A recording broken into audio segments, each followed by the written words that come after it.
الحمد لله وكفى والسلام على عباده الذين اصطفى أما بعد فقد قال الله سبحانه وتعالى في القرآن المجيد والفرقان الحميد أعوذ بالله من الشيطان الرجيم بسم الله الرحمن الرحيم قد جاءكم من الله نور صدق الله العلي العظيم إن الله وملائكته يصلون على النبي يا أيها الذين آمنوا صلوا عليه وسلموا تسليما اللهم صل على سيدنا ومولانا محمد وعلى آل سيدنا ومولانا محمد وبارك وسلم عليه.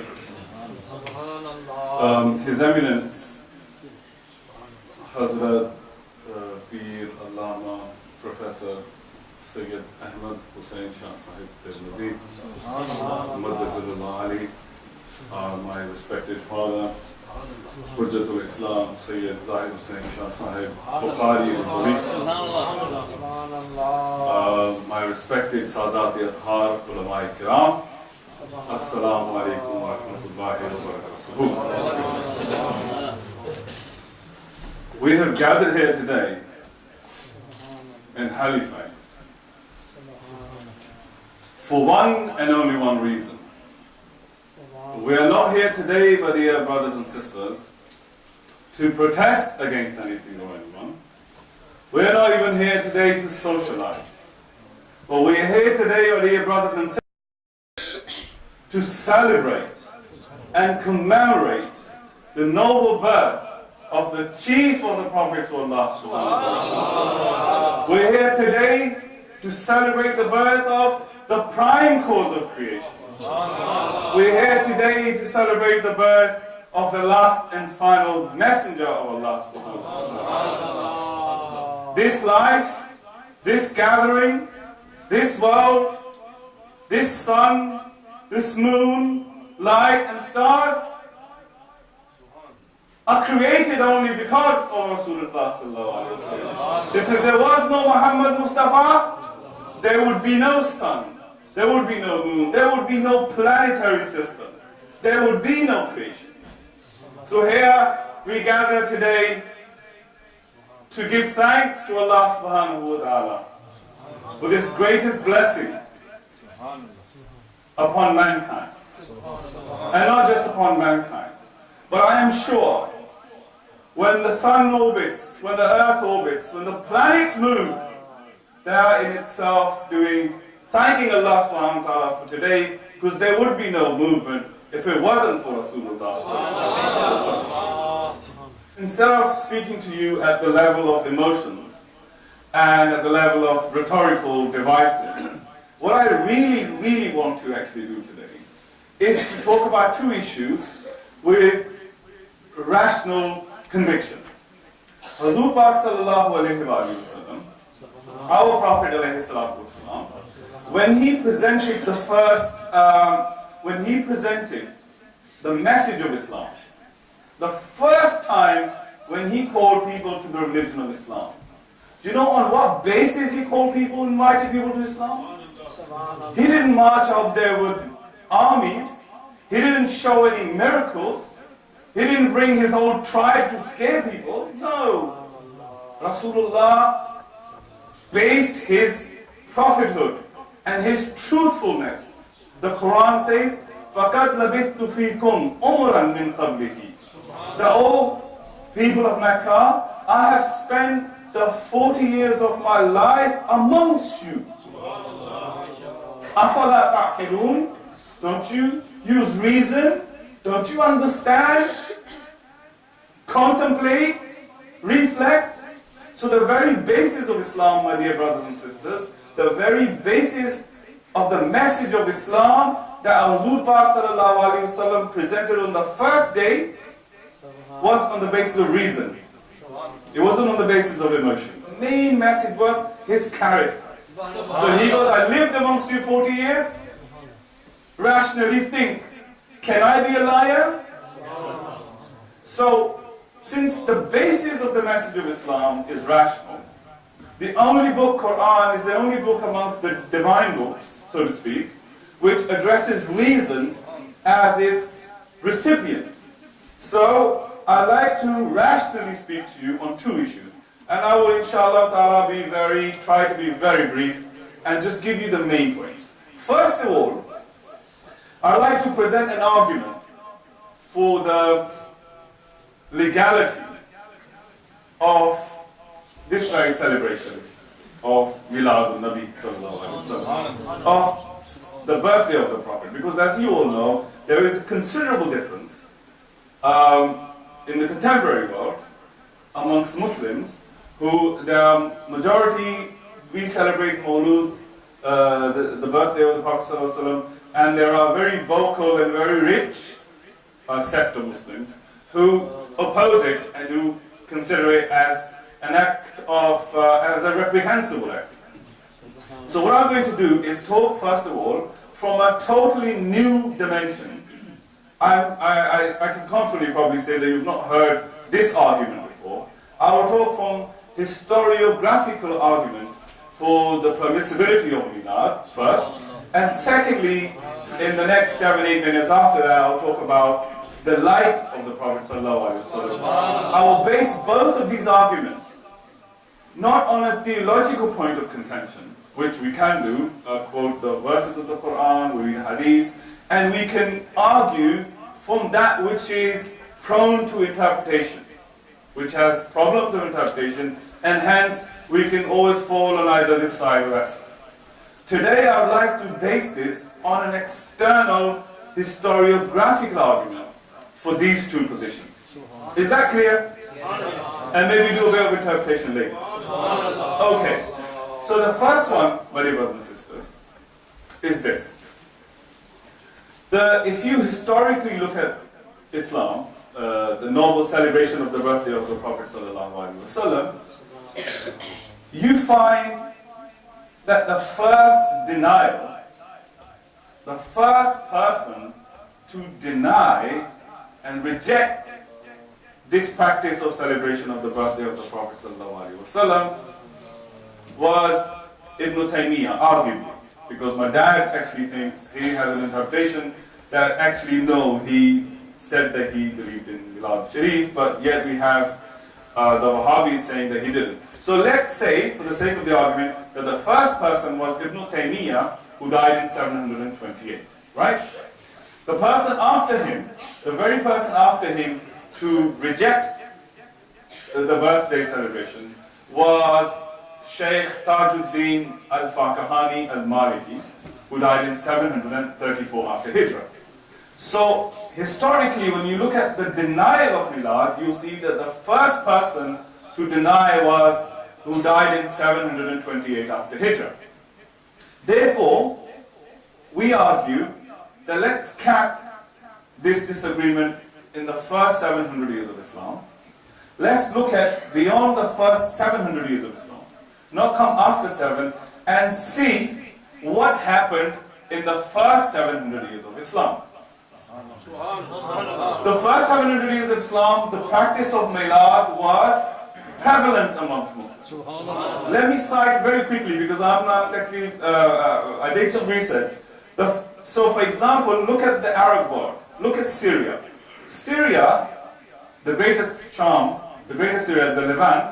In the Levant you see that there was a ruler, for example, Sultan Nuruddin Azangi, famous amongst the subcontinent people. Sultan Nuruddin Azangi, he died in 569 after Hijrah.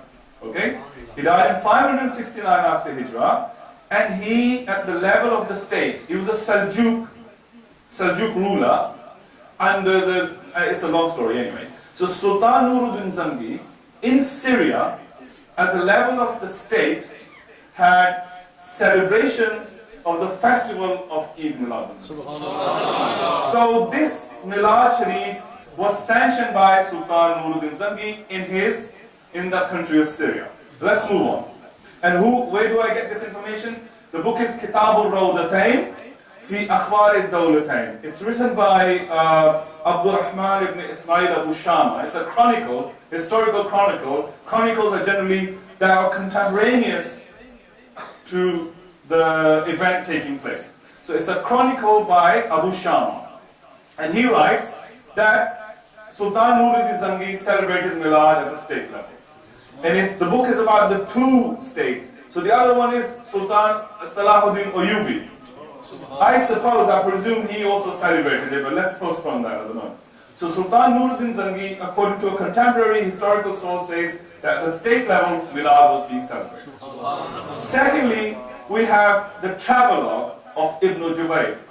Ibn Jubayr's travel, you know Ibn Battuta? Ibn Battuta was a travelogue. And he's a traveler who came in the 7th or 8th century, right? I mean, let's look at who these people really are. We make fun of them, but look at this scholarship. So Ibn Jubayr, there's a travelogue of Ibn Jubayr. He died in 579. So I've given you 569 historically celebration of Milad. Ibn Jubayr, a famous travelogue of Ibn Jubayr. In there, he's a contemporary. Because your travelogue, देखो ना जो सफरनामा होता है, सफरनामे में जो writer होता है, वो जिन जिन जगहों पे विजिट करता है, जो सफर करता है, उस जगहों के हालात लिखता है कि मैं वहां गया, इतना बड़ा पहाड़ था, इतने बागात थे, लोगों के खाने ऐसे थे, लोगों के कपड़े ऐसे थे, लोगों की जुबानें ऐसी थी. So in the travelogue, he travels the world and he writes the places he visits. Amongst the places Ibn Jubayr visits was Makkatul Mukarramah. He died in 579. So we already know from Syria that the Milad was celebrated. Ibn Jubayr, he's an independent source, he says, when I went to Mecca, there was a special celebration of Mawlid of Rasulullah sallallahu alaihi wasallam. People went to the birthplace of the Prophet sallallahu alaihi wasallam. They were singing, they were giving sweets to people, and it was a huge communal celebration. Just like we are in a communal, we get together and we're celebrating Milad. So you have, this is at that region in that time. So you have Sultan Nuruddin Zangi from Abu Shama says celebrating in Syria at the same time Milad. At the same time we have Ibn Jubayr reporting independent source saying that the Milad in the Mecca, the whole population was celebrating Miladun Nabi. So Syria and Hijaz, Jaziratul Arab, and imagine all the people, Meccans that came to visit Mecca for Umrah and how they spread the practice, but I will be short, right? So Syria you have celebrating Milad in ancient times. At the same time, Mecca, Medina, Hijaz, you have evidence of people celebrating the Milad Sharif, and the people who are celebrating were great imams, not ordinary people. Everybody took part, just the way we are today. Okay, move on, let's move on. In Iraq, Ibn Khallikan, in his Wafiyatul Ayan, he writes, describes the events of Mawlud, of celebrating of Miladun Nabi, where? In Mosul. You know Mosul, where the Kurdistan is, where the Kurds are living. So over in the Kurd, there, Muzaffaruddin al-Kawkuri was the brother of Sultan Salahuddin Ayyubi, it's a long story. So he depicts or describes this huge state-level celebration of Miladun Nabi sallallahu alaihi wasallam in Mosul and in Irbil. And he's also a contemporary source. So at the same time now, we have Syria celebrating Milad, we have Mecca Sharif, Jaziratul Arab, Mecca Medina celebrating Milad, and we have Iraq celebrating Milad. These are primary sources I'm quoting. Let's move on. Next, Ibn Dihya al-Undlasi was a scholar and poet, and he is contemporary to Ibn Khallikan, and he was visiting Mosul at the time from Spain, Andalusia.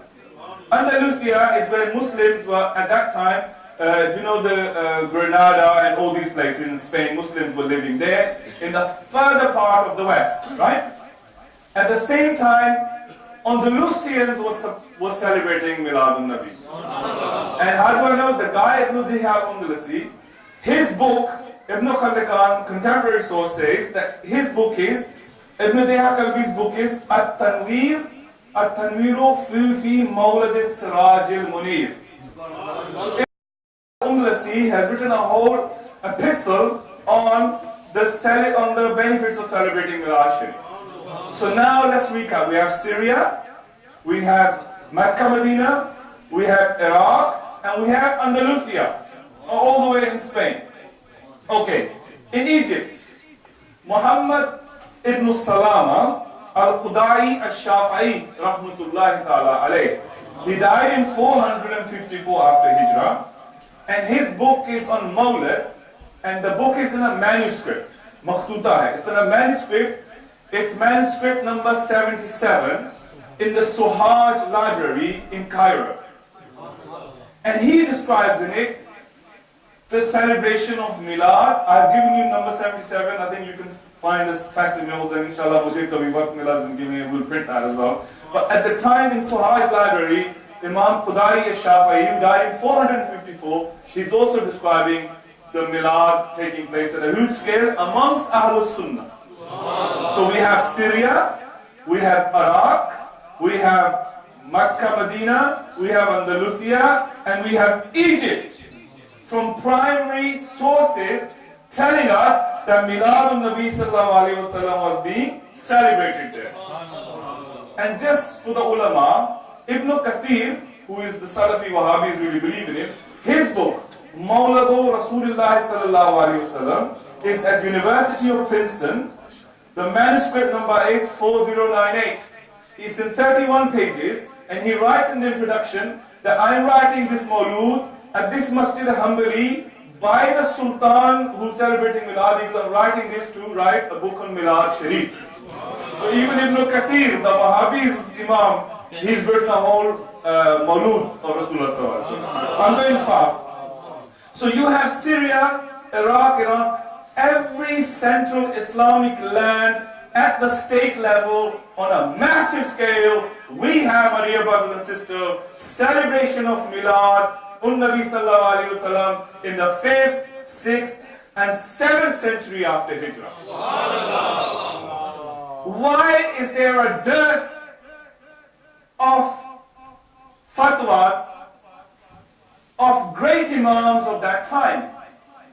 If this practice was bid'ah, if this practice was non-Islamic, then what happened to Imam Fakhruddin Razi? What happened to these people of the 5th, 6th century who never wrote against the Milad al-Nabi? So this evidence, I am not doing an evidence from within Quran and Sunnah, but I am going outside of it as to show you, demonstrate the practice of the Muslims. So Syria, Egypt, Mecca, Medina, Andalus, all these places from primary sources, I have proved to you that the Milad practice was quite common and rampant amongst the Muslims. Now I read a hadith to you. And there is no literature, there is no imam in that time has written, ye log jo milad karte hain, ye haram hai. Not a single imam who was living in Syria, in Mecca, in Medina, not a single, this is my challenge. From Al-Jamiatul Zahra, whoever is listening, prove to me from a single person before 700 years, after 700 years, the first 700 years of Islam, prove to me a single imam, a single muhaddis, a single jurist, a single scholar issued a fatwa saying that Milad is haram. Prove to me. If you can't prove,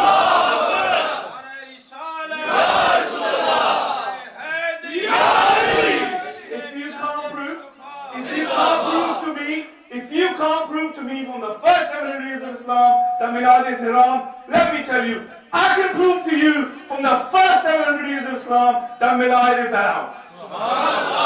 All these ulama, even Ibn al-Jawzi al-Hanafi, al-Hanbali, he writes it's okay to do Milad. I'm cutting short this part. So that argument you understand. And by the way, ulama ke liye, उन बात के लिए मैं बयान करता हूँ कि इब्न नदीम के अल-फहरिस्त में वाक़दी ने, देखो मुहद्दिसीन का एक अपना तबका है जो थोड़े से बहुत अच्छा लिखते हैं लेकिन थोड़ा सा सेक्टेरियन बायस उनमें है.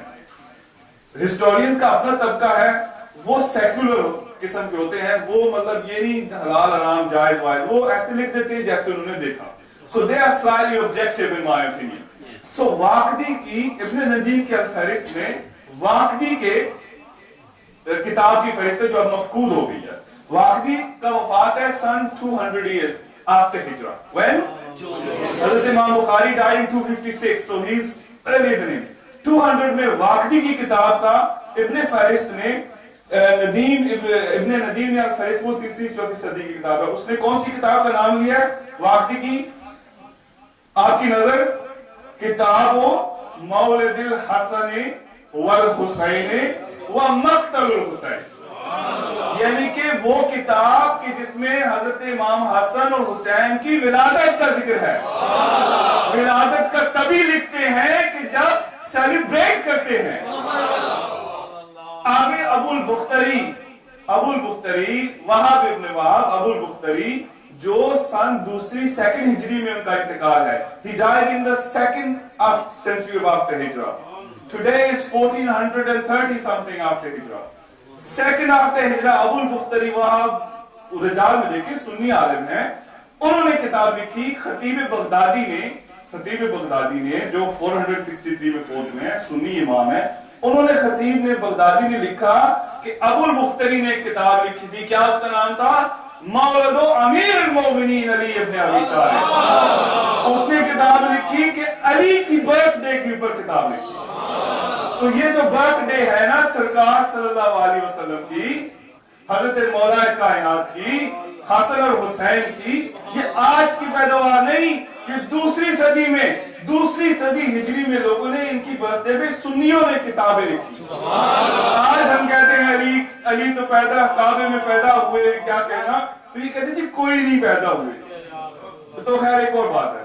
آگے میں چلتا ہوں 2nd سینچری ہجرہ کے اندر بات ہے. ایک ہے عالم ہوئے ہیں ابو الحسن البکری رحمہ اللہ، مشہور آدمی ہیں. ان کی کتاب ہے کتاب الانوار. کتاب الانوار میں، اور یہ کتاب اصل میں مفقود ہو گئی ہے، لیکن ایک عالم ہے سنی ابو العباس العزفی عین سے جو 633 میں آپ کا انتقال ہے، انہوں نے وہ پوری کتاب ریپروڈیوس کر دی. He produced his kitab again. Abu Hasan Azafi produced the whole book again, copied it in his work. What was the name of that book? Written in the 2nd century after Hijrah by Abu Abbas, by Abu Hasan al-Bakri. What was the name of that book? That book, آپ اس کتاب کا نام ہی سنیں. The book is named al Durr المنظم فی المولد المعظم. The birth of the great Muhammad Mustafa sallallahu alaihi wasallam. Right? So this book was written Kitab al-Anwar. Abu Hasan Azafi copies the whole book. In which book? The book about the celebration of the birthday of the Prophet sallallahu alaihi wasallam. And I have proved to you from these sources and an argument. I have not gone anywhere else. Now let me tell you a hadith. Hazur Pak sallallahu alaihi wasallam says, Hazur sallallahu alaihi wasallam says in a hadith, famous hadith, when you study the development of the theory of ijma', so Imam Shafi'i had, he was the first usul al-fiqh mein for pehle Imam Shafi'i ne likha. Imam Shafi'i, and as you develop the theory of ijma', we find consistently an idea of the, Quran, Sunnah, ijma', qiyas. The third source of Sharia. By the way, یہ جو قرآن سننا اجماع قیاس ہے نا، یہ سب سے پہلے ابو الہلال عسکری نے لکھا کہ سب سے پہلے یہ جو آئیڈیا دیا تھا وہ واصل ابن عطا نے دیا، قرآن سننا قیاس اجماع. تو بعد میں ظاہر ہے ہم نے اس کو انکورپریٹ کر دیا. تو علماء کے لیے میں کہہ رہا ہوں کہ جب ہسٹوریکل ڈیولپمنٹ اس کی ہم تلاش کرتے ہیں تو وہ کہیں اور جا کے ملتا ہے. اینیوے، سو قرآن سننا اجماع قیاس. اجماع کے لیے سب سے بڑا ایویڈنس تھا کہ لا تجتمع امتی علی الضلالہ. My ummah will not agree upon an error. Right? What is the ummah of the Prophet sallallahu alaihi wasallam? Huzur Pak sallallahu alaihi wasallam says, "Sataftariqu ummati ala thalathin wa sab'in firqatan." That my ummah will be divided into 73 sects. Sataftariqu ummati, my ummah. So all the 73 sects are the ummah. Right? Hazur Pak sallallahu alaihi wasallam says, "La tajtami'u ummati ala dalala." My ummah will not agree upon an error. So here we have the whole ummah, this Egypt, the Shia, the Sunnis, together, everybody in those times, they, in their own ways, they celebrated the birthday of Rasul Pak sallallahu alaihi wasallam.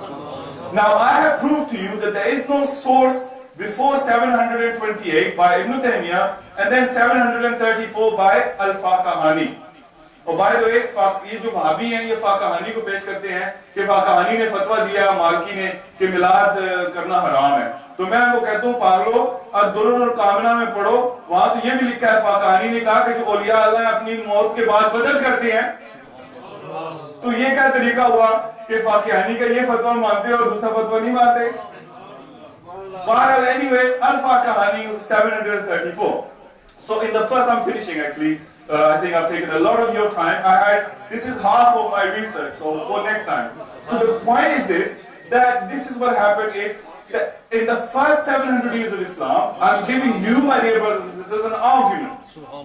I'm giving you something to justify milad in an external, objective way. Not within this hadith, this, then we get into that area, gray area. But I'm the objective way of proving milad, right? So what happens is, the Hazur says that my ummah will not agree upon an error, right? We do not have a difference of opinion amongst the scholars of Islam in the 5th, 6th, and 7th century after Hijrah.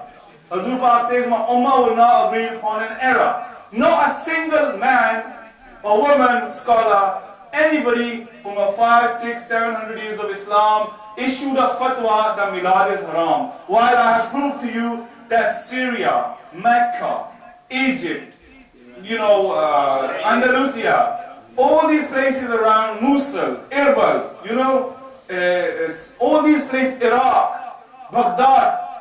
When the Sultan Malik Shah al-Seljuki in 484 after Hijrah, when he came back from his campaign, in 485, जब मुक्तदा बिअमरिल्लाह नहीं था खलीफा, बेचारा पर काटा हुआ खलीफा, तो सल्जूकियों का खलीफा था ना. In his time, Sultan Malik Shah Seljuki in 485, in the state level, celebrated Milad al-Nabi. And Ibn al-Jawzi al-Hambali writes this. The point is this, that there is no difference of opinion when Milad was being celebrated all around the Muslim lands in the 5th, 6th, and 7th century after Hijrah. All the Ummah was united on it. There is not a single dissenting voice amongst these 3 centuries that Milad is haram.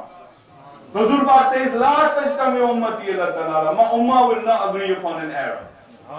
So it has established from these centuries that the Milad is absolutely established through Hadith and unanimous consensus of the Ummah that Milad is absolutely allowed. Now if somebody comes after 700-800 years later and says Milad is haram, so we don't have to believe that because this is a later interpretation. What about the ulama who all agreed in the 5th, 6th and 7th century after Hijrah? Finally, normally you think that people, ulama ikram, they read the hadith that Hazur Pak says, I was the first creation and I'm Nur. Okay? This is you read, and they all address Jabir ibn Abdullah Ansari. This is Jabir Nikah. Me, I keep the hadith over there. I'm telling you that the hadith of Nur has been reported. Abhi mere paas puri research hai. The Sahaba ikram that reported the transmission were naslan ba'da naslin. Aslab tahira se arham mutahira ki taraf jo Noor Mustafa muntakil hua, uski hadith hai. और हदीस किससे है? जाबिर इब्न अब्दुल्लाह अंसारी तो आप जानते हैं, कस्तलानी वो उसमें थोड़ी प्रॉब्लम है. एनीवे, वहाब इब्न मुनब्बा इसके रावी हैं, इब्न अब्बास इसके रावी हैं, काब अल-अहबार जो पहले यहूदी थे बाद में मुसलमान हुए वो इसके रावी हैं, और हजरत सलमान अल-फारसी रज़ी अल्लाह ताला अन्हु इसके रावी. अब इस पे मैं आपको बताऊं कि I have spent the whole night on it. My dad's got I think the hugest of the libraries in the UK. I thoroughly researched it and I have research methods. And I was going to show you from Amara ibn Fatima al-Fasari 289 after Hijrah. Bada al-Khalq wa Qisas al-Anbiya. बड़ी बात मैं सारे साल भी जिक्र करता, वो 4 नूर की रिवायतें हैं और आप बहुत पसंद करते, लेकिन I'm packing it away and I am only telling you one रिवायत.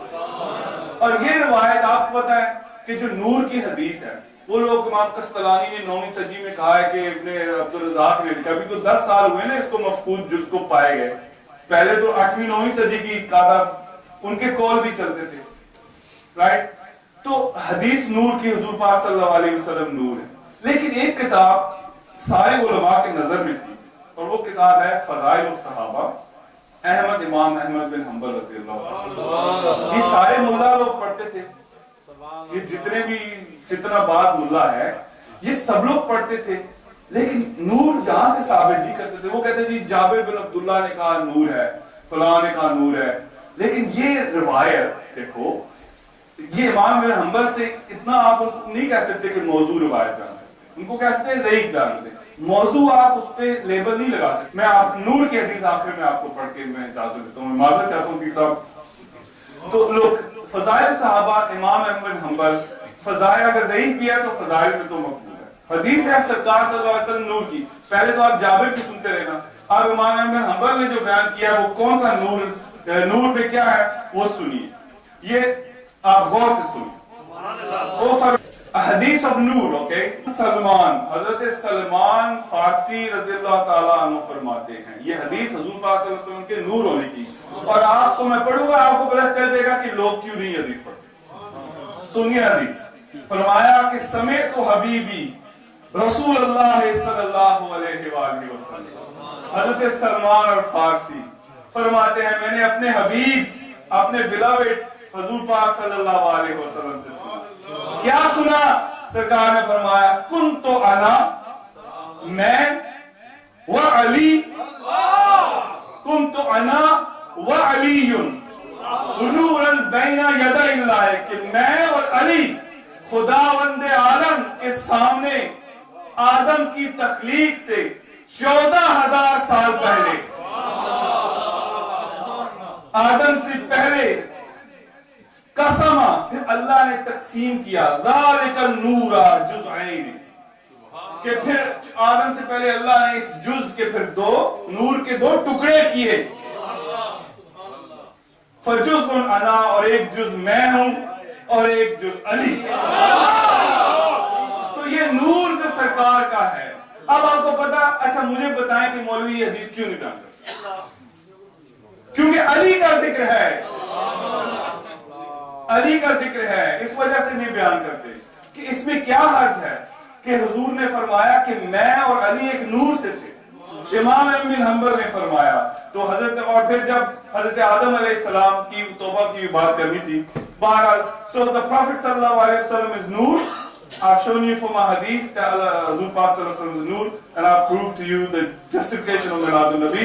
Sorry, I really apologize for taking really long. وآخر دعوانا الحمد للہ رب العالمین۔